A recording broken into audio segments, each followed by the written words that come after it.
Hello every one, അസ്സലാമു അലൈക്കും.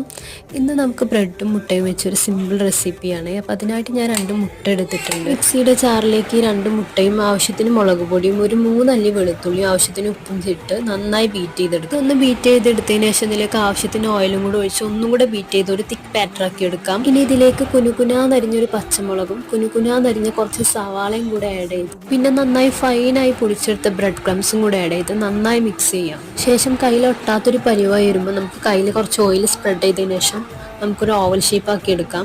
നിങ്ങൾക്ക് വേണമെങ്കിൽ റൗണ്ടിലാക്കി എടുക്കാം കേട്ടോ. അപ്പോൾ എല്ലാം ഞാനൊരു ഓവൽ ഷേപ്പ് ആക്കി എടുത്തിട്ടുണ്ട്. ശേഷം ബ്രെഡ് ക്രംസിൽ കോട്ട് ചെയ്തെടുത്തതിന് ശേഷം നമുക്ക് നല്ല ചൂടുള്ള എണ്ണയിലിട്ടിട്ട് വറുത്തെടുക്കാം. നല്ലൊരു ബ്രൗൺ കളറായി കിട്ടുന്നവരെ നമുക്ക് എല്ലാവരും ഈ simple and tasty recipe try ചെയ്യാൻ മറന്നു പോകരുതേ. എൻ്റെ ചാനൽ ആദ്യമായിട്ട് കാണുന്നവരുണ്ടെങ്കിൽ തീർച്ചയായിട്ടും സബ്സ്ക്രൈബ് ചെയ്ത് സപ്പോർട്ട് ചെയ്യുക. നിങ്ങളുടെ അഭിപ്രായങ്ങൾ കമൻറ്റ് ചെയ്യുക. പുതിയൊരു ഇഫ്താർ സ്പെഷ്യൽ റെസിപ്പി ആയിട്ട് നമുക്ക് വീണ്ടും കാണാം. അതുവരേക്കും ബായ്.